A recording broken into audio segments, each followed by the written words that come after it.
lokasi itu kita sudah mengumpulkan hasil sampel. Hasil di lapangan itu sudah kita posisikan dengan pihak Balai Veteriner Medan. Kita kirimkan sampel air liurnya itu untuk memastikan apakah benar terindikasi wabah TK atau tidak. Jadi kita masih menunggu, Pak. Nah, jadi kita sudah melakukan pengambilan sampel untuk diteruskan ke balai karena kita memang tidak punya lab.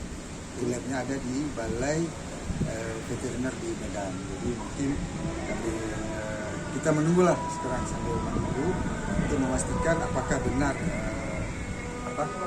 terjangkit wabah BNK.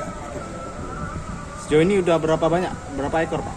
Indikasinya menurut informasi dari teman-teman dari bidang kesehatan hewan itu sudah terindikasi lebih kurang sekitar 115 ekor di Kecamatan Rongalmali, masih di Kecamatan Rongalmali. Langkahnya diisolasi, Pak? Untuk saat ini langkah awal yang bisa kita lakukan itu mengisolasikan ternak yang ada di Kecamatan Rongalmali.